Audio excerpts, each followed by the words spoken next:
The Paddy Power Half Hour on OTB Sports. Minimal contact in stadiums. That shouldn't stop the usual suspects from going down. Gamble responsibly. Gamblingcare.ie.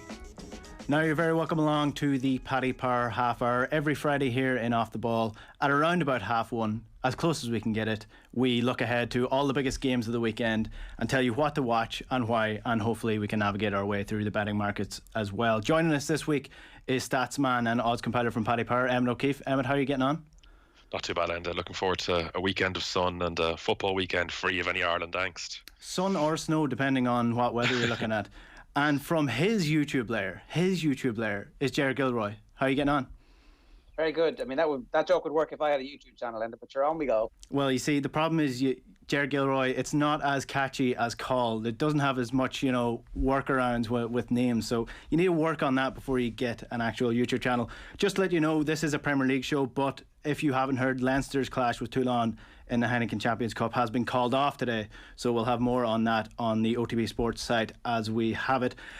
On the show, we do a near miss segment every week. So if you haven't seen what near miss is, every week we give you the chance to reclaim a losing bet stake. And in the last couple of weeks, give away 11 grand and 2.5 grand a couple of weeks. And it's called near miss because if you nearly win a bet on the Premier League, if you have a single bet or an accumulator on Paddy Power and it has been let down by a dodgy VAR decision or an offside, or it goes in off somebody's arse, then you can take a screenshot of it, send it to us, and our betting commission can look at it and see whether you deserve your bet refunded or if you deserve to get your full payout as well. To enter, you just screenshot it, as I said, send it to us on Twitter with the hashtag PPNearMiss, or DM us on Instagram, or send it to us on WhatsApp. 0879 180 180 is the number. Every Friday at the end of Paddy Power we'll announce the winner, and you can see all the TCs on otbsports.com and stay tuned to all our social channels for more. So let's run through the fixtures for this weekend. We do have a stacked week of Premier League fixtures. Chelsea against West Brom kick us off at 12:30 tomorrow. Leeds against Sheffield United, Leicester against Man City, and we finish off with a cracker of Arsenal against Liverpool at 8 o'clock on Saturday. Sunday is Southampton against Burnley, Newcastle take on Tottenham, Aston Villa against Fulham, and Man United against Brighton is the evening kickoff. And then Monday we have two games, Everton against Crystal Palace and Wolves against West Ham. The Paddy Power specials for the week, Emmet, we're looking at two this week. Chelsea to go unbeaten for the rest of the season in the Premier League. Obviously Thomas Tuchel is still unbeaten as Chelsea manager, and an OG in the Arsenal-Liverpool game. What are the odds in those games?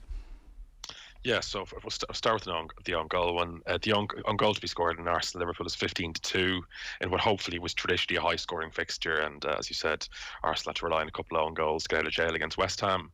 And then Chelsea, I think, it's interesting that Thomas Tuchel, they've gone unbeaten in his first 10 Premier League matches as manager, and I think he's probably making a lot of those English journalists like maybe Henry Winter, who are kind of shedding crocodile tears for Frank Lampard. He's proven them wrong. I think there's been a huge change in Chelsea, and they're as short as 11-2 to go unbeaten in their last 9 matches of the 2021 Premier League season.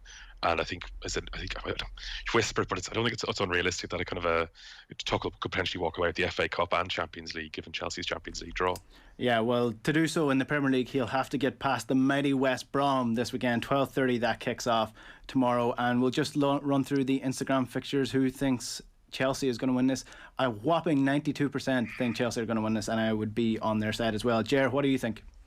Well, okay, fair enough. I understand where everybody's coming from with West Brom. Big Sam, you wouldn't say he's been a success so far, but things have definitely tightened up at the back for him. In his first 8 Premier League games, they conceded 24 goals. In the last 8 games, they've conceded just 7, and just 2 conceded in the last 5 games. So he's obviously got his hands around the defence. Unfortunately, that hasn't been good news for Darrell O'Shea, who, by the way, was a baller. I think we can all agree that he is going to be a mainstay at the back for Ireland and a key player for us for the next decade, hopefully. I do want to talk about the other thing here that has been exercising me.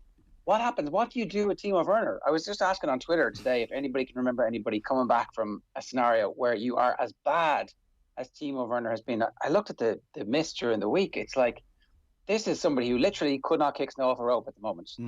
He would kick the rope and the snow would stay there, or he would miss the rope, or he would fall over, and it would be like old comedy from the 1920s, a silent movie where it's like the colour has somehow made this man incapable of doing the thing he was supposed to do.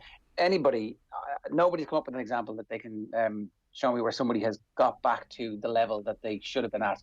People are saying Fernando Torres, but he never recovers. That's the thing.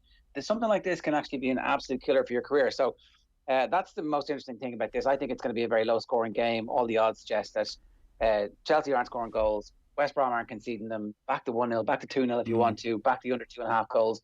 They're the only bets that I'll be making around this one. But I am very interested. Like it's like a car crash. You can't turn away from the Timo Werner horror show at the moment. Yeah, the thing about Timo Werner, though, it is the old cliche of you don't become a bad footballer overnight. It seems to be a real confidence issue. I don't think you do, because Fernando Torres is a different example. You know, he did his knee in. He wasn't the same player as a player. Shevchenko. Yeah, I don't know. I'd be surprised if Timo Werner doesn't get back to the player that he was. I mean, he's still a young lad, so obviously he has a long career ahead of him. I think he'll be fine. At Chelsea. I don't think he's going to do it at Chelsea. I think he should get out of there, get something, feel the sun on his back somewhere else. Anyway, potentially. Too much time at Chelsea. Potentially. Emmet, obviously Tuchel, we touched on him there. He has been winning games, but not by a lot. The goals might be an interesting market in this, because Chelsea haven't scored more than 2 goals under Tuchel so far. So what are your thoughts on this in terms of the betting markets? Yeah, I think, unsurprisingly, Chelsea are 1-5, the draw 5-1, and West Brom 13-1. Yeah, I think Chelsea to win it, for all the reasons stated, at 8-11 should definitely worth including in all your weekend accumulators. In terms of must be more interesting bet, Timo Werner's German colleague Kai Havertz has started as the central striker in Chelsea's last 2 league matches and has gone close to scoring on both occasions. So 5-1 on him to score first looks somewhat appealing if the kind of if he's starting in that position again. Just quickly on Werner, I think, as you mentioned, I think like players like Torres, I think there were issues like losing their pace eventually over the hill. I think Werner's still the right age, and also worth mentioning, he's hit the woodwork 5 times this season, I think, which is the second most in the league. So I think there's definitely some luck issues and bad management from Frank Lampard at play there. Right, move on to one of the legendary Kilkenny managers, or maybe it was Kevin Cashman, the legendary poor curling journalist, would say that you hit the crossbar, you hit the woodwork. That's a bad shot. You miss. You don't get a special super bonus point. Those scores don't count. That's not bad luck. It's a bad shot.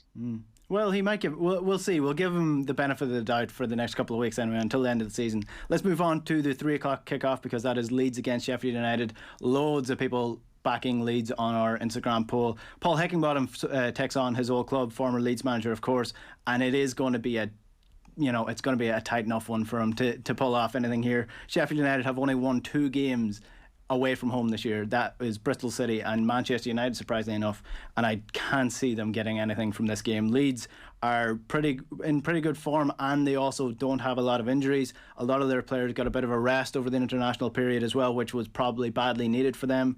And I do think this is probably going to be an easy enough one for Leeds. Sheffield United, they're already relegated at this stage. There's probably no point in playing this game. I think this is going to be a high-scoring win for Leeds. Emmet, what are the markets saying on this?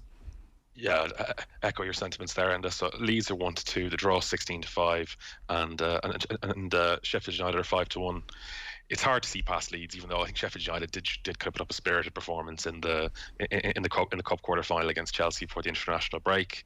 I think match prices look fair here, so no bet to recommend. But one thing I think worth noting is just how good Patrick Bamford's statistics are.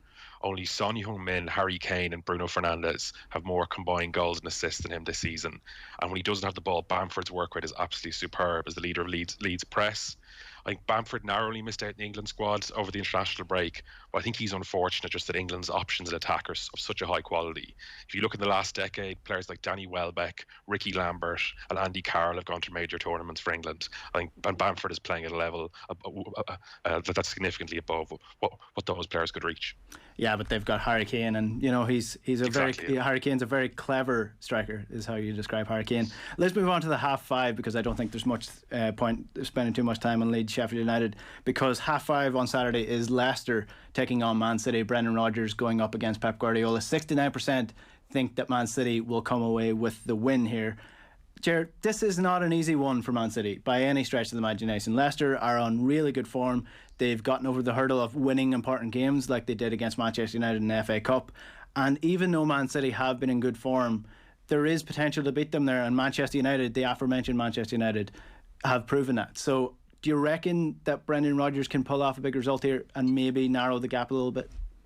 You do love yourself some Brendan Rodgers top quality football in those big games where he proves what a great manager he is and how much Celtic have really missed having him over the years.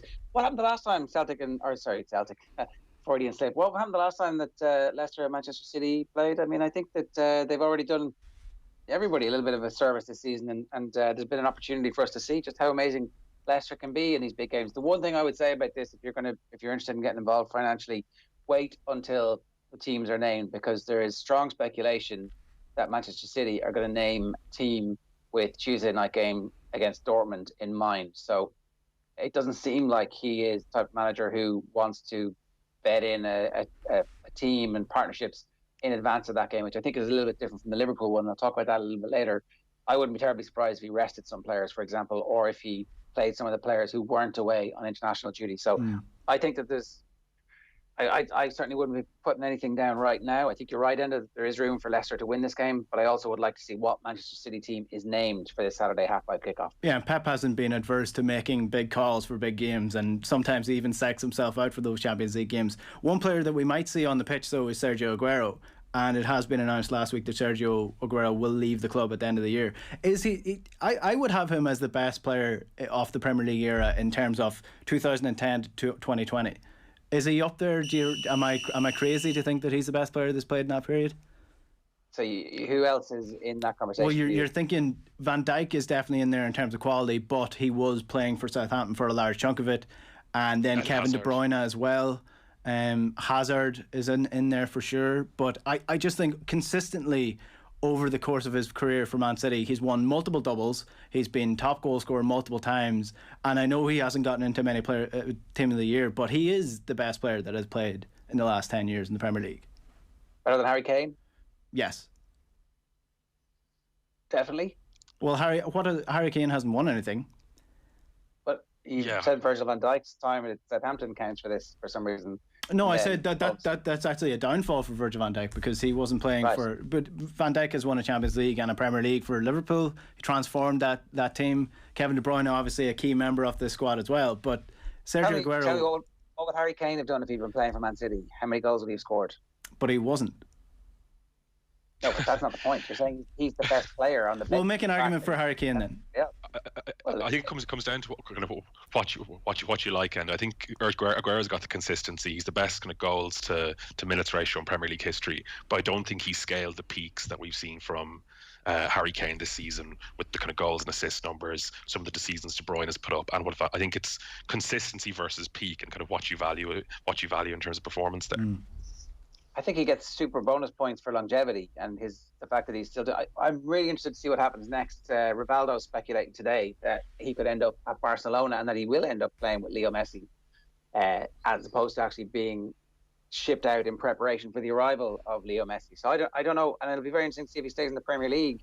Who might be interested in signing him? Because obviously, could he do a welcome to Manchester situation? Is there a possibility that he might flip it and decide, actually, I don't want that statue outside. I want to come here and slash you down. I don't think he's that type of player. He's not a Carlos Tevez, but I watched a 9-minute long video of Lionel Messi's assists on Twitter this morning, and it's no wonder that Luis Suarez had such a peak at the latter stages of his career because he was getting them put up to him on a silver platter. And Sergio Aguero, best friends with Lionel Messi, might want that as well for the end of his career, but depends on the Erling Haaland situation as well. Let's move on to the late kickoff, the very, very late kickoff on Saturday, which is Arsenal against Liverpool. Arsenal, the mid-table Arsenal, are not favourites with our Instagram polls. It's 29% Arsenal, 71% Liverpool, despite Liverpool's shaky form over the last couple of weeks. They've gotten back to winning ways, and that is largely down to the fact that their injury list is just not as long as it once was. Virgil van Dijk and Joe Gomez only really the two that's ruled out to the rest of the season. Jordan Henderson may be coming back sooner than later, and they're getting back to winning ways. One thing to look out for in this game is goals, because in this game, over the last 32 games between them, an average of 3.52 goals against with these two opponents. So you're looking for goals. You're looking for Liverpool looking ahead to the Champions League.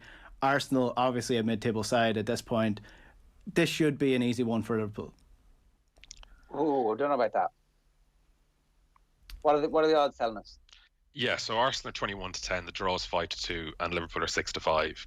My inclination here would actually been to fancy Arsenal here. I think they've actually been playing quite well lately, but I think that the issue kind of facing them is both Bukayo Saka and Emile Smith-Rowe faced late fitness tests. Since Arteta kind of changed formation on Stephen's Day and introduced Smith-Rowe, I think Arsenal's season has really turned around, and Saka I think has been one of the best young players in the league in the last couple of months. I think those players could expose Liverpool's obvious weakness, which is the kind of runs in behind the high line of and Ozan Kabak and Nat Phillips both lacking pace. On the positive side for Arsenal, though, I think Martin Odegaard is not going to be one of these championship manager cult heroes like Freddie Adu or Cherno Samba, who flames out as a professional. Odegaard was absolutely superb and it was the catalyst for Arsenal's comeback against West Ham. In terms of a bet here, though, I go back to a bet that served us well a couple of months ago, with Thiago to be carded at 11-4. Of all the players who played 10 or more matches in the Premier League, only Ashley Barnes has more fouls than Thiago, and his tackling style is possibly even more rash than Paul Scholes, who he's often compared to. Anything to add there, Jer? Yeah, so Arteta says we can't have two faces. Arsenal are a bit like the man of many faces in Game of Thrones. I don't know what the truth is about them at the moment.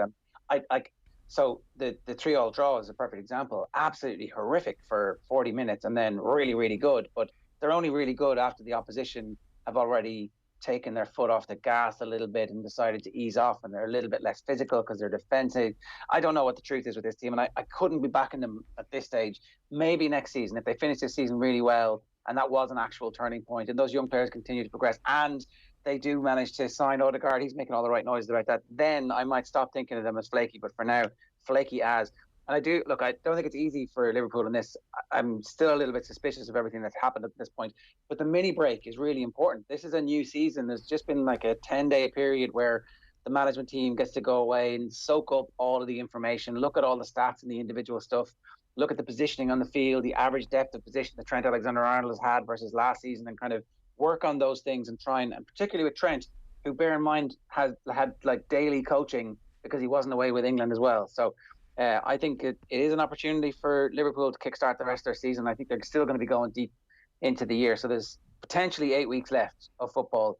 And this is the moment where Liverpool re-emerge, I think, as the team that we know they are. Yeah, Kieran Tierney was phenomenal for Scotland as well in the international break. So it'll be a nice little battle between him and Trent down that left/right side of the pitch. Moving on to the Sunday games then, Southampton against Burnley is the early kickoff. And people are just about favouring Southampton in this one. And I'm not too sure about that. Burnley were really good when they beat Everton. One of the goals of the season from Dwight McGill in that game as well. Southampton, again, very flaky, but did get back to winning ways in the FA Cup against Bournemouth. And, you know, Danny Ings, again, comes down to him, and he's a doubt for this game. Ger, what are your thoughts on this one? I literally have no thoughts on this apart from the fact that Danny Ings is a doubt, and I would not be interested in getting involved in a financial way until I find out whether or not he's going to play. The Oriol Romeo is coming back. Smallbone is supposed to be fit. Michael Obafemi, remember him? He's supposed to be fit as well. So there's an opportunity for Southampton not to have the injury crisis be the thing that they blame. But again, it all comes down to whether or not Danny Ings is playing. And I think Burnley are probably going to be without Robbie Brady. So not that he's getting a start at the moment for them. But I don't know. Like, are both these teams now at the start of this last 5-6 weeks of their season going, this is grand, we're finished, we may as well be on holidays?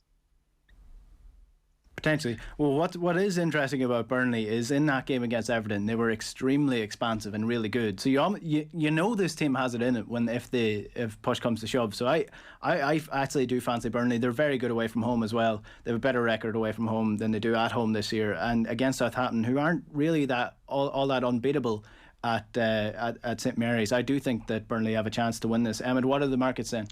Yeah, so Southampton are 21-20, the draw 9-4, and Burnley 11-4. Yeah, I'd echo everything Ger said there. It's hard to get involved in. It's hard to think of a bet on this game when I think both Danny Ings and James Ward-Prowse are out. I think if both of those were fit, I would fancy Southampton at the price. I think they are a little bit better than the results have shown. And actually, Kyle Walker-Peters coming back has been pretty significant for them. He, like a bit like Kieran Tierney for Arsenal, he's a huge attacking weapon for Southampton. So if the Southampton have a first choice teammate, I would fancy them. Steve Bruce is not a man who I don't know how he has managed to keep his job this long. If Newcastle had any sort of funding at all, surely he'd be gone at this point. He takes on Jose Mourinho at 2:05 on Sunday. And just listen to this. So Spurs obviously massive favourites with their Instagram polls. 83% saying Tottenham are going to win, 17% saying Newcastle are going to win. The Athletic did a survey during the week, and it was quite startling, and it shows you that the Newcastle fans are just not happy with what's happening this year. So they asked, do you believe your club is being run well? That is to all the fans. Newcastle fans were dead last on 23%. Happy with the manager to take the club into the next year. Newcastle dead last on 25%. And happy with the club's performance this year. Newcastle dead last on 27%. So the Newcastle fans clearly have no confidence in this management team or in the ownership. And Tottenham were actually quite low on that as well, to be fair. And again, I just can't see it. I can't see where Newcastle are going to get the wins. It was like Fulham earlier on this year when I was betting against them every single week. I just cannot see where Newcastle are going to get the win against Tottenham this weekend. Yeah, I totally agree with you. The price here are Newcastle 9-2, the draw 14-5, and Tottenham 8-13. I think the only hope Newcastle have is Callum Wilson and Alan St. Maximin coming back from injury. Both are back in training, but I think this game might come too soon for them. And if they're both absent, I think their options of attack are incredibly weak. Joe Linton at this point probably has to go down as one of the worst signings in the Premier League in recent years, given he cost in the region of £40 million. I think Spurs look a reasonable proposition, even -1 on the handicap. They're at 7-4. Even without Son Heung-min, they should have far too much quality in attack with Kane, Lucas Moura playing well recently, and Carlos Vinicius actually looking reasonably decent as well also. Another relegation candidate is playing at 4:30 on Sunday, and they're playing against your Aston Villa.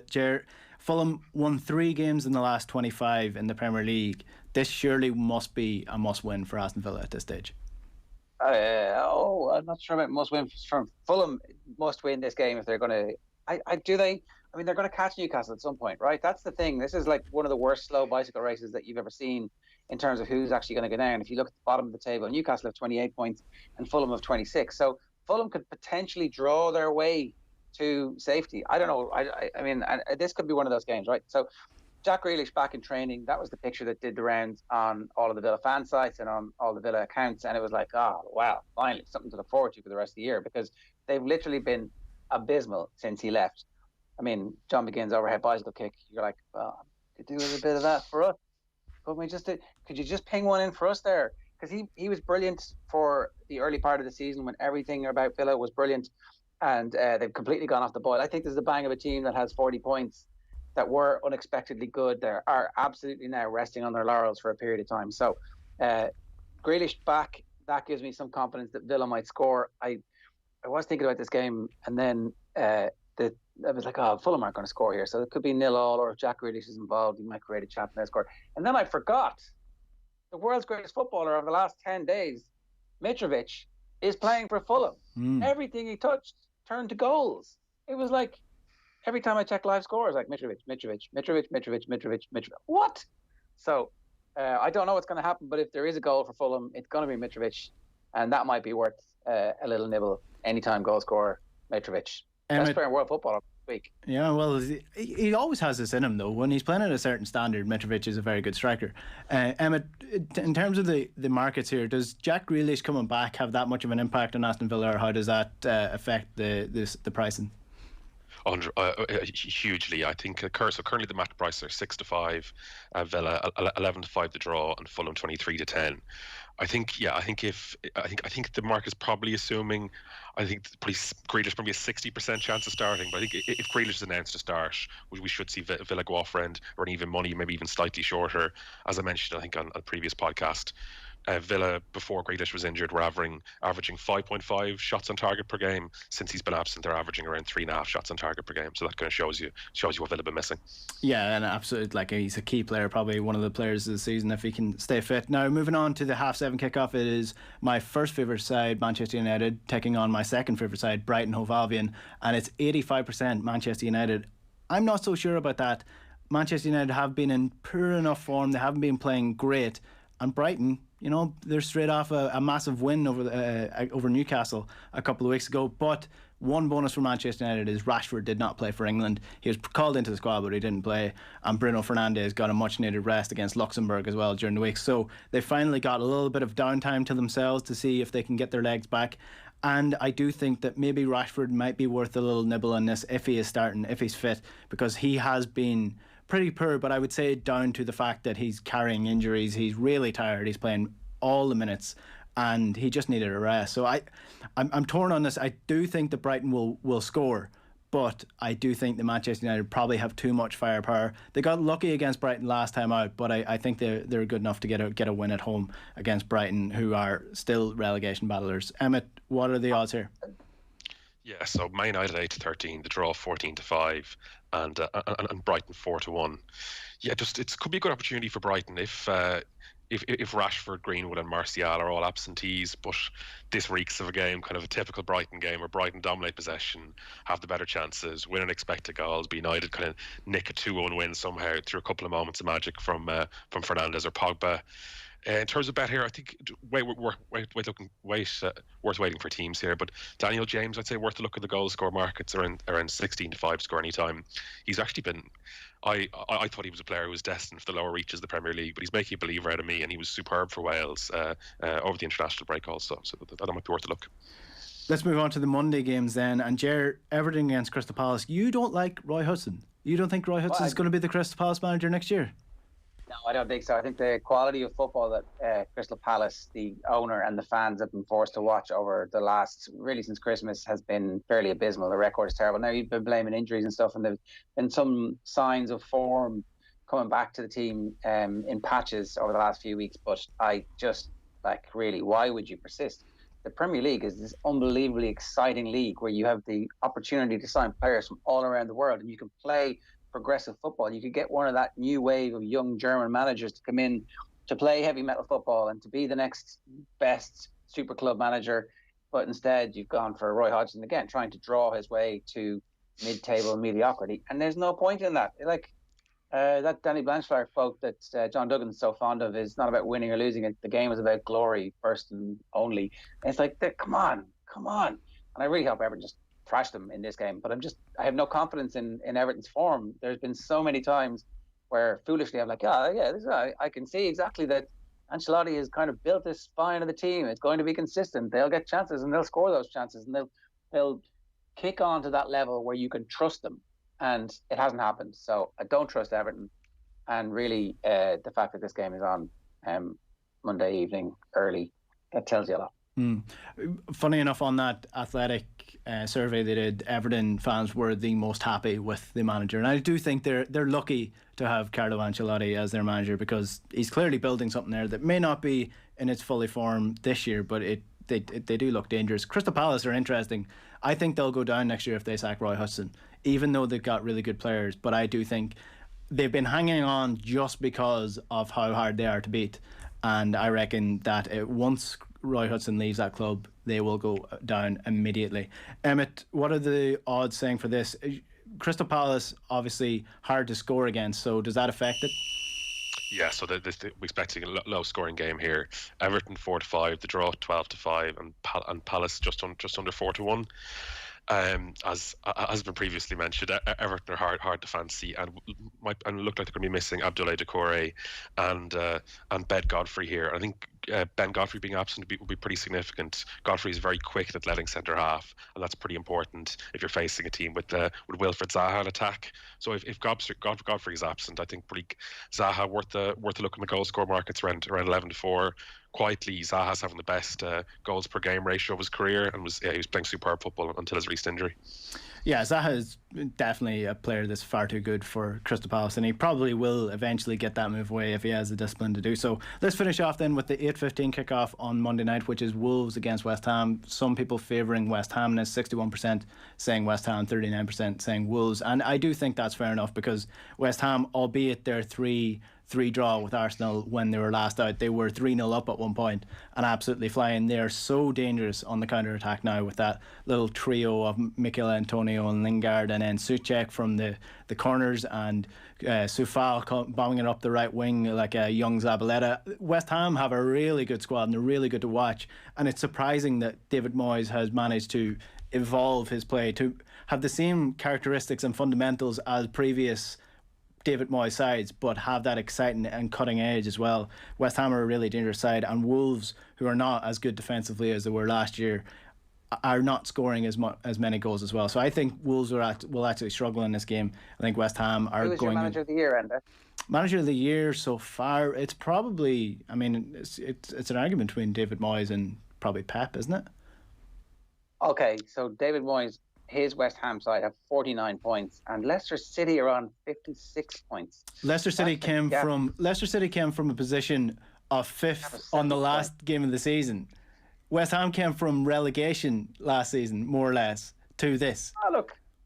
You're right. I like to see David Moyes doing well as well. Emmet, Monday night games, do they change? Does that affect it depending on what day it is, or is it just regardless of the day? It's all down to the game. Yeah, generally just all down to the game. I guess the only things that really affect the price is just the amount of rest that the kind of teams have between games. The price here would be Wolves 15-8, the draw 2-1, and West Ham 6-4. Yeah, in terms of manager of the year, I would probably lean towards Moyes, just because this is very much a low budget operation. This is like one of these movies like the Blair Witch Project that's made for small money and grosses a huge amount at the box office.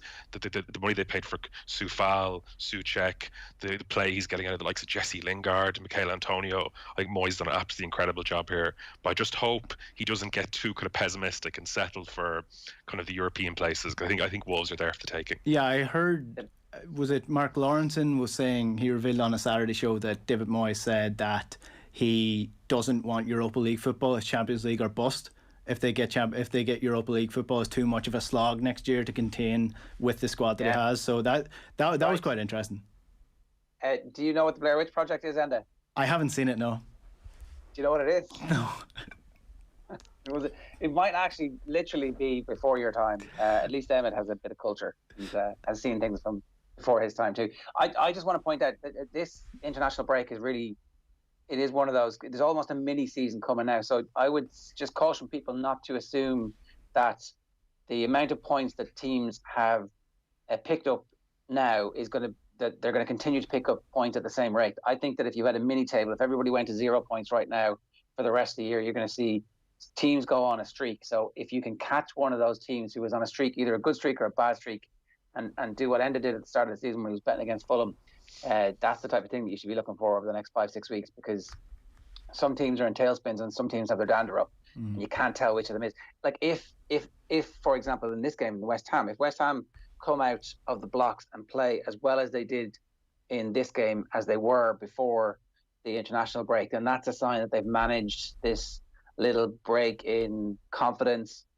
momentum, if you believe in that, over the last while. And so I think a lot of managers are in their corner, and a lot of managers get found out over the next few weeks. Yeah, absolutely. Alex Ferguson always wanted to peak for the final 10 games. It was vitally important to winning the league title. I should tell you before we finish up that we will actually have commentary of those games. If you'd rather watch Newcastle, or if you rather listen to Newcastle against Spurs, which I would imagine it's going to be more entertaining listening to Nathan Murphy and Kenny Cunningham talk about that game as opposed to actually watching that game. So that's live commentary on Sunday, 2:05 Premier League, Newcastle against Spurs, Nathan Murphy and Kenny Cunningham. And then the 4:30 Aston Villa against Fulham is Stephen Doyle and Vinny Perth as well. Vinny Perth, really good with his analysis during the week on Ireland as well, if you want to check that out on the Off The Ball YouTube channel. That's us done for this week's Paddy Power Half Hour. We'll be back again at the same time, 1:30 or around about it, as close as we can get to it, next week with our Premier League preview. Bet responsibly and enjoy the weekend.